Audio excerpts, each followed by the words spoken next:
You have tuned in to Revron's Yule Log, the final episode before we hit Christmas, and before we introduce you to this week's guest, how about a little bit of a sleigh ride with the Ronettes?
And you heard there, to start off our show today, Sleigh Ride by the Ronettes, who should give you some sort of, clue about who we have in today if you're thinking about famous female singers who are in the church. And so we're going to dive straight into meeting our guest, our last guest before we hit Christmas.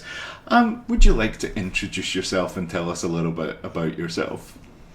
Hi, I'm Linda Knapp, and I have been in this church for over 60 years. I'm not going to tell you exactly how long. I think that's fair. Okay.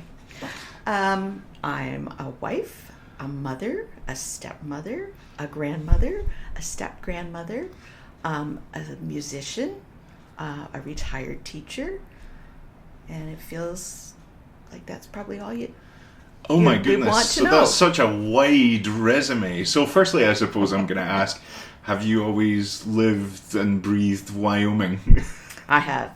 I grew up down Confed, on the corner of Confed and Wanstead Side Road. Okay. And so I grew up on a farm and came to this church, not this particular church, the old church, but was born and raised in the Wyoming Baptist Church and on a farm. So is that the old church that we have the pictures up in the hallway of it? Okay, which was down where the pool used to be? It's kitty corner to the pool. It's now a home. Oh, okay. A private home? Yes, I believe so. Wow. It may even be an Airbnb. I'm not sure. An Airbnb. I'm not sure. No, folks, we'll see if we can find a link to the Airbnb just in case you want to stay in the old church one day. Yeah, I could be wrong. I don't know. So you mentioned music and you mentioned teaching. Tell us a little bit about your teaching career, what you did, and where you served. Okay, so I went to university for music education, and I taught in Meadowvale, so just outside of Toronto, for a year, and then I came to Sarnia, and I taught at St. Clair, and I also taught at LCCVI, and briefly for one semester I was in Forest at North Lambton. Oh, wow. And so I've done my entire teaching career in this area. What did music teaching consist of when you were working? What did you have to do? Was it individual lessons that you were doing? Was it class lessons teaching them the basics of music? Tell us a little bit about where you went in your career. I was in high school, so I was from grade 9 to grade 12. I taught instrumental, vocal, keyboard, and for a while we also did musical theater that we combined with the drama and the art department. Oh, wow. So you've run the full gamut of all the different ways that you can teach and engage musically. Pretty much. Any star pupils that we should know about? Oh, they were all stars. You know that. It's like asking you for your favorite child. You know which one, No. you're just not going to tell us. No, there is no such thing as a favorite. Yeah, I had really wonderful kids. I got to be in a rural school, and I got to know them really, really well. I would teach them for probably 4 years. Once they took grade 9, they quite often would go on to the 10, 11, or 12, and I got to know them really well, and there were some pretty cool people out there. Wow, cool. And was there any kind of orchestral work? Was there choral work? Like, what did you do? After school clubs, things like that you were doing? Yeah, I did some vocal jazz stuff after school. I briefly did some instrumental stuff, but I was not the only person in the department, so my cohort, whoever that was at the time, would be in charge of all the instrumental stuff, and I did the vocal stuff. Oh, wow. Tell vocal jazz, what does that mean? Vocal jazz? Were you scatting? Were Yes. you skidoobing? Were you... Yes, absolutely. Yeah, vocal jazz. So 12 vocalists with a rhythm section. So the piano and bass and guitar and drums. Wow. Yeah. We had a lot of fun and traveled around the area performing for service clubs and things like that. And probably my highlight was getting to go to Japan with one group. Oh my goodness, Japan. Where did that come from? There was a teacher who was in our school. She had made this log cabin, and it had become really big news. Somehow or other, there was a place in Japan that got a hold of the news clipping, wanted her to come over and build log cabins in Japan so that they could have this retreat so that business types could go and relax in these log cabins. So she did that, and because of her, there was a student exchange between our school and there. Well, it was time for them to have their all Japan cultural festival where they did brought in from all over the world to be part of this, and they asked her if she knew of anybody that could be part of this. So she said, oh yeah, we've got this jazz group, and I'm she said, all you have to do is send in a tape and away you go. So we sent in a tape and they took us, and we got to represent North America. Wow. Yeah. That's amazing. So where in Japan was this? Shizunoran was the school. What was the prefecture? I should have done a little research before I came in here. It's okay if you don't know the exact place. Was it near Tokyo or Kyoto, one of the big cities, or was it more rural? It was more rural. Okay. But they did take us, because we were guests, they took us all over. Wow. They treated us like royalty. We were in parades and we were on TV, and that's amazing. It was incredible. What was your favorite part of Japanese culture when you experienced it? Oh, just so they were so warm and welcoming, and looked out for us. We had somebody who we called our bodyguard who would follow us everywhere and make sure that everything was fine. They would call ahead before we got to a restaurant, and they'd just walk us in and they'd sit us down, and it was ready immediately. Oh my goodness. We were on a bus going through a major city, and the kids had been complaining about the food. They really were having trouble getting used to it. And they saw KFC. They got so excited about seeing Kentucky Fried Chicken. So the next thing we know, the next place we stopped, there was a bucket of chicken for the kids. Oh. They called and made sure that everything that we wanted, we had. I, off the top of my head, just said one day, "Oh, I really like the pen that you're using," and I had one the next day. Wow. They were just bending over backwards for us. That's amazing. And a part of the world that very few of us actually get to see. That's right. What were some of the... So I've come obviously from Scotland to Canada, and one of the things I enjoy doing is picking out, like, what are the big differences, or what are some of the things that you wouldn't think of in the way that we do things here. What was some of that in Japan? Apart from obviously treating you like the queen that you are, Linda. That's fun. The pace. Yeah. There was one point where they took us through a garden. Mm-hmm. It was beautiful. The cicadas were so loud, but everything was so calm. There waterfalls and the way that they laid everything out. And there was one pot, I can't remember exactly where we were, but there was a rock and it had moss on it. And we were, myself and my cohort were commenting on the fact that, you know, we wouldn't probably see something like that in a garden that we had. And we said, a rolling stone gathers no moss. And the tour guide just looked at us and said, "But here we think that the moss is important. That means that you're settled and that you are not trying to race everywhere." And wow. Yeah, it was very interesting. Yeah, super interesting. And music, it's taken you into education, it's taken you into schooling, it's taken you to Japan. It's also a part of your now retired life, which isn't always as retired as people would think it is. Tell us a little bit about what you do semi-professionally. Oh, I'm part of a trio called Sisters of Choice. The name came because there was already a group called Sisters by Choice, and we had to come up with something else. So you changed 2 letters. 2 letters. Yep, good. And so now part of our deal is to say that the Lennon sisters are out there, you know, the McGuire sisters, you know, the Andrews sisters, but we sincerely hope we will be your sisters of choice. Oh, so cheesy. I love it. I know. How long have you been doing things with them, and where does it take you? Obviously not Japan, I would think. I haven't made it to any place out of Canada yet. Yeah, I've been doing that for 12, 13 years now. It started out as being a trio of women that sang for a fashion show, a vintage fashion show.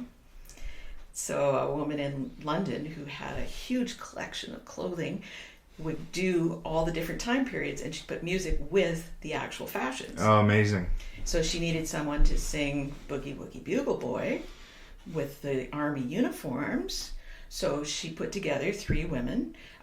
She knew Carol, who started the group. Carol put 2 other women together. One had to move out west, and so I was approached, and little did I know, I ended up being in a group that changes costumes, has to learn dance moves, the whole gamut. And I've been with them ever since. Is it something that you thoroughly enjoy? I mean, quite obviously you thoroughly enjoy it. The best part is going into rest homes and seeing people's faces light up and hearing them sing along and telling us stories afterward about, I used to sing in this group, or that's the song my husband and I danced to, or things like that. It's Yeah. It's really rewarding. Fun. Yeah. Well, you've brought us a couple of pieces of music, as we have had every guest do, and we're starting off with two, White Christmas, which here is a duet between Bing Crosby and Michael Bublé, because I always feel like I have to get Michael Bublé in there somewhere. And the second one is Nativity Carol by Joan Rutter. Do you want to just tell us about the link that you have with the two of them, or why they are favourites for this time of the year? White Christmas is because of the movie, and it reminds me of my mother. And the John Rutter is because of my university days, where I got to sing some John Rutter. Excellent. And loved it. Well, first up of those two, White Christmas, as a duet between Bing Crosby and Michael Bublé.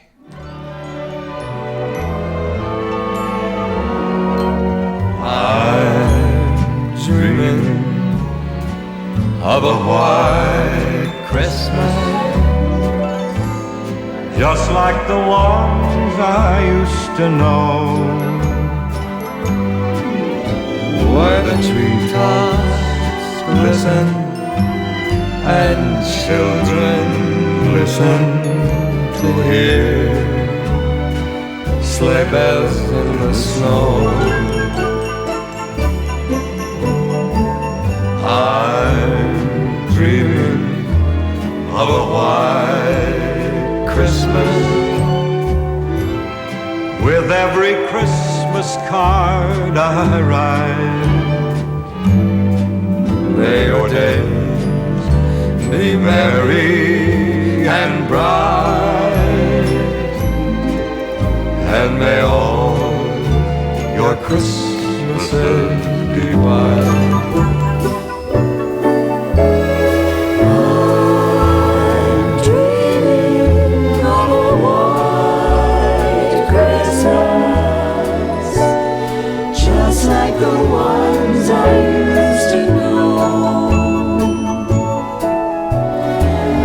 Treetops glisten and children listen to hear sleigh bells in the snow.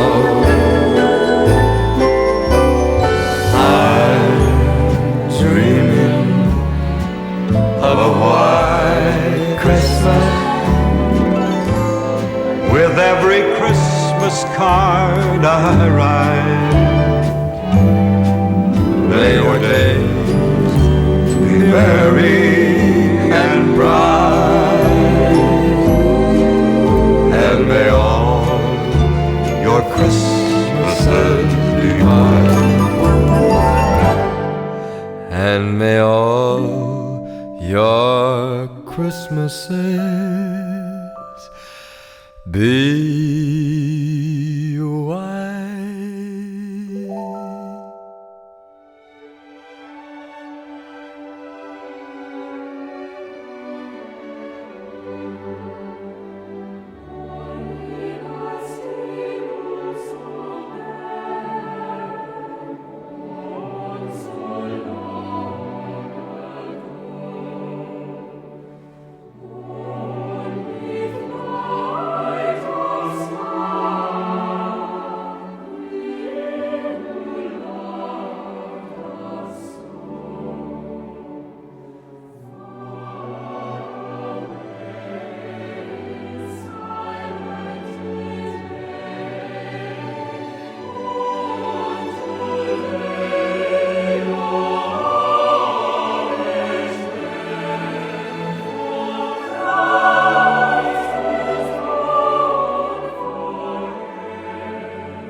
And following the duo of Bing Crosby and Michael Bublé, you heard the Cambridge Singers performing John Rutter's Nativity Carol. We are here with Linda Knapp, who is taking us on a world tour between Canada and Japan and all sorts of places. And we're moving into part 2 of our interview with her. Thank you for joining us again, Linda. This is quite often my favourite section. So the question I start with is, how did you find Jesus, or more so, how did Jesus find you? I grew up in a Christian home. Mm-hmm. My parents brought me to Wyoming Baptist, and I grew up here. I always believed he was there. I always talked to him. But as a teenager, I was very rebellious. As a young 20-year-old. A rebellious Linda Knapp. I know. Imagine. Imagine, indeed. Imagine. And a young adult, I wasn't much better. Then when I started a family and I started teaching at LCCVI, my friend Pam, who I was working with at the time, was curious about what Christianity was all about. And she started asking me all kinds of questions, which of course makes me wonder, how do I answer that? What do I believe?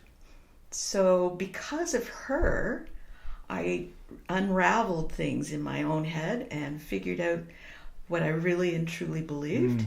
And because of her, I ended up getting baptized at 30.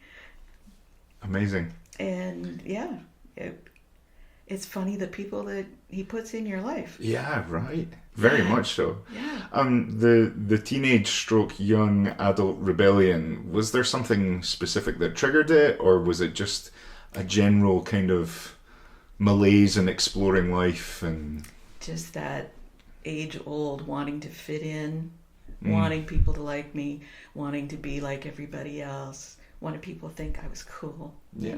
Yeah. Did you ever feel like you were completely separate from God during that time, or was it just not something that came up in your head? If I got into any sticky situations, I would automatically go to God. So I'm really sorry about this, but I did such and such, and could you help me out here? But no, it was all about trying to get people to like me. Yeah. Yeah. What about your friend at school? Did you say she was called Pam? Pam. Yeah. Did she end up finding faith? Absolutely. She was baptized. Yeah. Amazing. And she and I are age-long friends, and I see her all the time, and we catch up on a regular basis. Oh, well, Pam, if you're listening to this, hello, Pam. We can do shout-outs if we want to. Excellent. Yeah. I mean, obviously, she was a key influence in your life then. Yes. With that, did you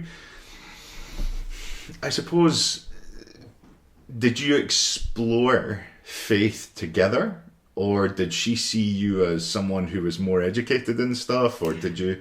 She might have thought initially that I might be more educated, but I think we figured it out together. What was that like? Because there's very few people that come with the story of kind of co-owning faith.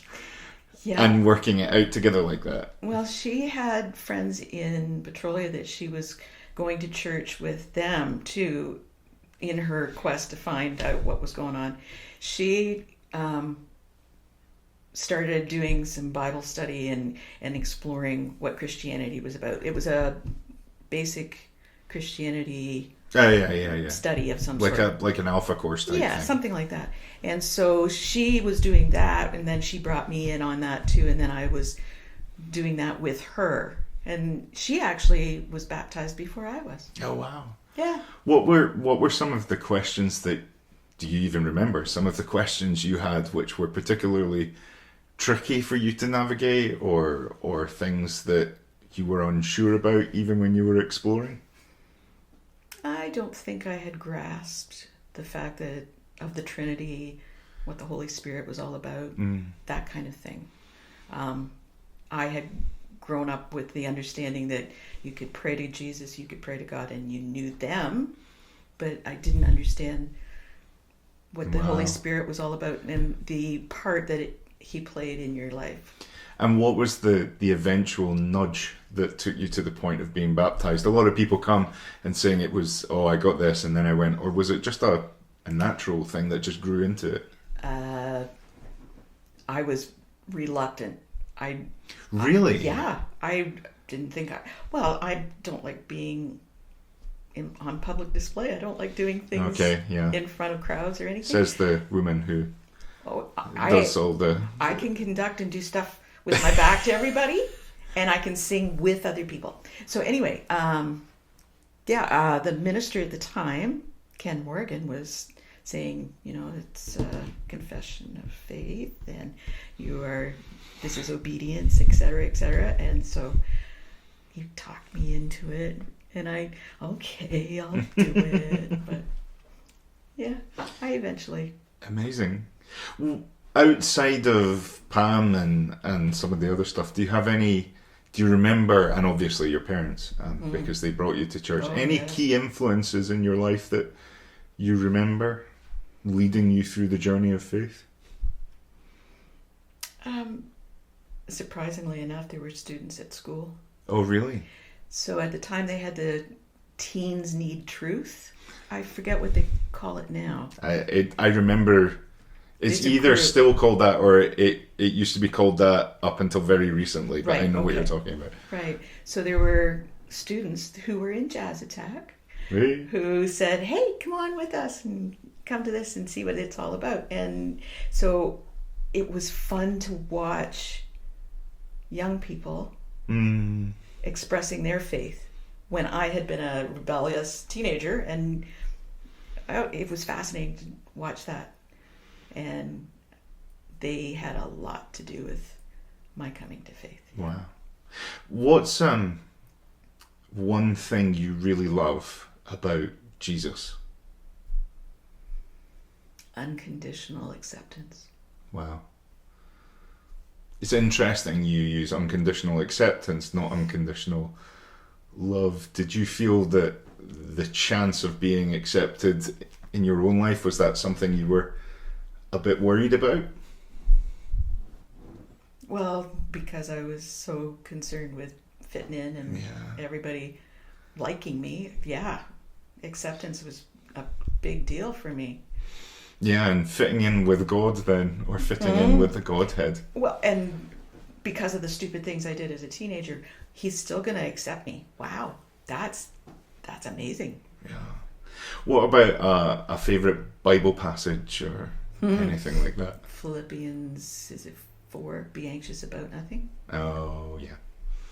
Which, again, fits into the acceptance thing and fits into the life thing. Are you sure this isn't a therapy session? Well, it might be. You never know. I'm not going to take on that ownership, to be quite frank, Linda, because there are plenty of people in this church who are professionally trained. Okay. Unlike me, who just ask dumb questions. How has that manifested now? You've had time in the faith. What has that acceptance and that understanding of acceptance grown into in your life, do you think? Not being afraid to try things. Peace. And trying not to get ahead of myself. What if? Yeah. More, okay, wait and see. And your career here at Wyoming Baptist has led you into some interesting places too. You were up until fairly recently a deacon.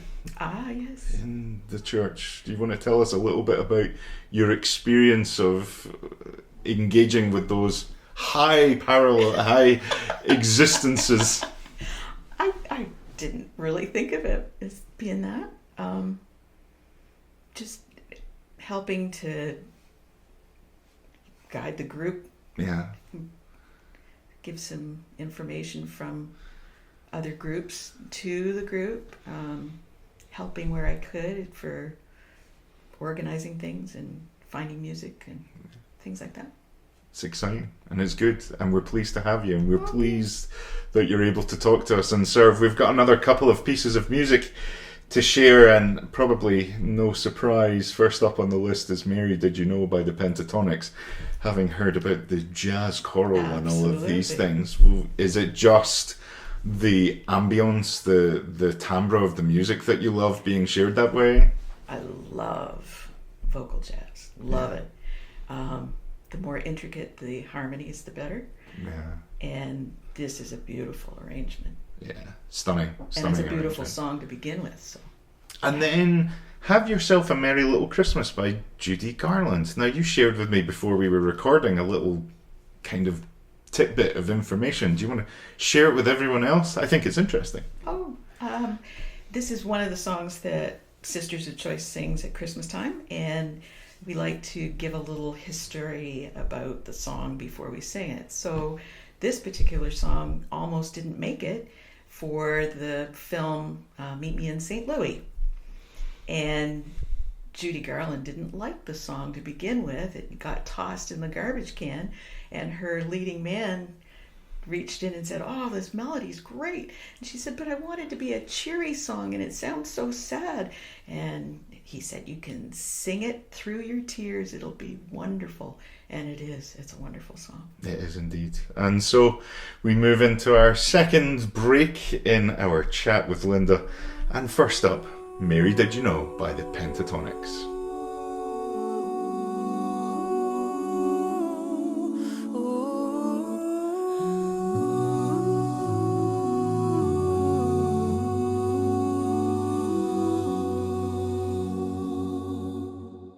Mary, did you know that your baby boy would one day walk on water? Mary, did you know that your baby boy would save our sons and daughters? Did you know that your baby boy has come to make you new? This child that you delivered will soon deliver you.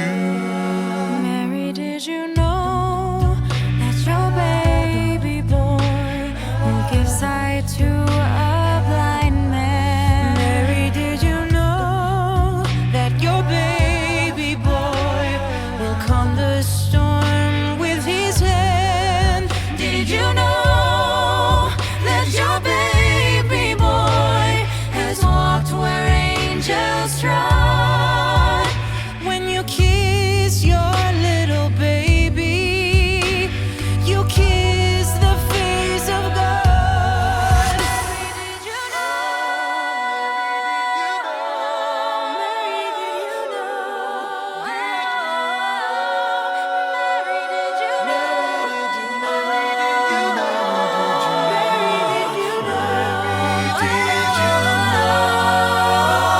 The blind will see, the deaf will hear, the dead will live again.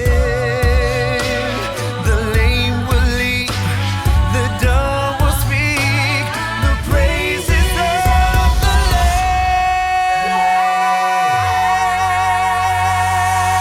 Lamb. Mary, did you know that your baby boy is Lord of all creation? Mary, did you know that your baby boy would one day rule the nation? Did you know that your baby boy is heaven's perfect lamb? That sleeping child you're holding is the great I am. Did you know?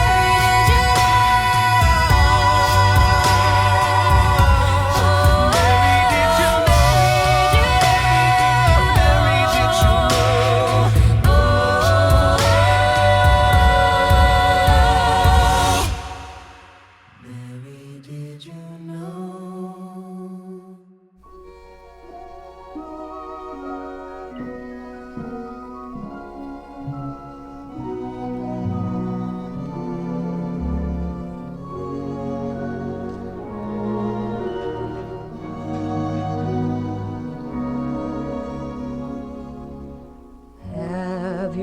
yourself a merry little Christmas.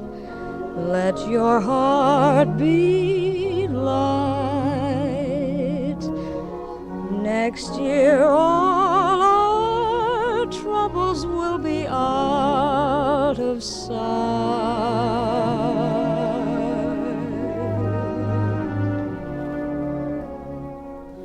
Have yourself a merry little Christmas. Make the Yuletide gay.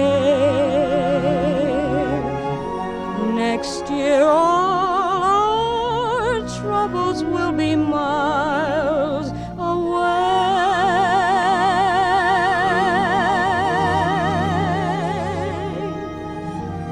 Once again, as in olden days, happy golden days of yore. Faithful friends who were dear to us will be near to us once more. Someday soon we all will be together if the fates allow. Until then, we'll have to muddle through somehow.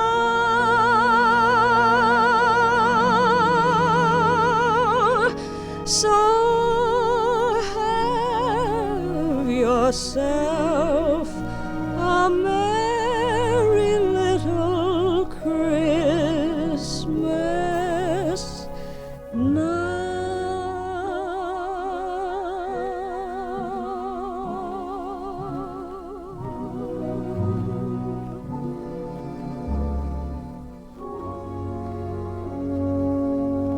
And the pentatonics were followed by the song that almost didn't make it, Have Yourself a Merry Little Christmas, by the wondrous singer Judy Garland. We're here with Linda, who is joining us, and we're on part 3 of our little chat together, and this bit is just a little bit of silliness, shall we say, about Christmas. And so, first question, some of your traditions around Christmas. What has to happen for Christmas to be Christmas for Linda Knapp? All right. I have to have my tree. Real I have to or plastic? Oh, it's fake. It's fake. And it's pre-lit. Oh, Yeah, you just pull it out of the basement and throw it up. It's okay. great. I mean, these can still be beautiful. It's okay. Just curious. And it has to have all my decorations from my kids, from students that I used to get Christmas presents from, which is kind of cool. Tinsel or no tinsel? Absolutely tinsel. Okay. But I do take a great deal of ribbing about it. My girls don't think that's appropriate. But I love it. So, yes, there's tinsel on my tree. Have to have a turkey dinner. Turkey, not Turkey. ham, not beef. Well, when it's at my house, it's turkey. It's turkey. If it ends up at somebody else's house, then they can have whatever they want. But it's turkey at my house, and I've learned how to get out of cooking because I wrecked a turkey dinner once. So I get to sit back most of the time and just enjoy. Oh, excellent. Yeah. Yay. Smart me. Ruin it once, somebody else will take over it for you. Yeah. Yep, that seems good. Any other foods that have to be eaten? Candied yams. Candied yams. Now, somebody has to explain to me where candied yams came from, because they are disgusting. No, they're not. Yes, they are. No. They're so good. Oh, it's just, why do I need sweet in my savoury part of the meal? But it's a sweet potato. I always thought of it less as nutritionally sweet and more just, no, isn't that a cute potato? No, you gotta have that. Oh, What else? Take your candied yams and chuck them out the window. You can tell I have a sweet tooth because it's pumpkin pie. Oh, pumpkin pie. Okay. Yes, and you have to have either Cool Whip or ice cream or something on top of it. Okay. Hot with ice cream? Sometimes. Sometimes, okay. Yeah. Oh, and I forgot stuffing and cranberries. Stuffing and cranberries, good. Absolutely. Christmas crackers, Oh, yes. excellent. Do you wear the hat? I wear the hat. Now, when I married Herman, he thought I was absolutely insane to have these cracker things. Like, what is this hat thing that we're putting on our head? And then when his family, so Kristen, Amy, and Ryan show up, they're wondering what is this all about too. But no, crackers for sure. Wear the hat. Do you tell the joke? Absolutely. And we play with the toys and everything. Excellent, excellent. Any movies that have to be watched over the holiday period? Sure. White Christmas. Uh-huh. Scrooge, the musical. Oh, okay. Yes. Scrooge the musical. Who's With in that? Albert Finney. No, I don't know. Oh, I'll get you a copy. The only musical Scroogey Christmas that, I mean, you're not going to be surprised. The Muppet Christmas Carol. That's good. That's the one that has to be played in our house. Yes. Okay, that's good. And Home Alone. Home Alone. Oh, okay. That's your naughty side coming out, is it? It's your treacherous side. And what would constitute for you a perfect Christmas getaway? Oh. Just having family around. It doesn't have to be anywhere. Just have all your family. As long as you have your family and the turkey. And the turkey. Yeah. Absolutely. Well, Linda, it's been an absolute joy having you here with thank us, you. and thank you for agreeing to do it. I want everyone to know that you should hear Linda and how stoic she was in delivering her material to the show. This proves that even if you're nervous, you can get through it. Isn't that right, Linda? You can. You can indeed. So I expect more people to volunteer to come when we continue the show, whenever that happens to be. But for now, we are ending, and this is probably going to be the last Yule log before Christmas Day itself. Okay. I know, isn't it sad how Yeah. Advent has flown by? It has. It has indeed, you're right. However, we've got just about enough time for one extra piece, and this is sort of inspired by Linda's love of choral music. Voces 8, Vocus 8? Voce, I think. Voces 8. Yep. A wonderful arrangement of O Magnum Mysterium. Thank you for joining us, and if I don't see you beforehand, Merry Christmas.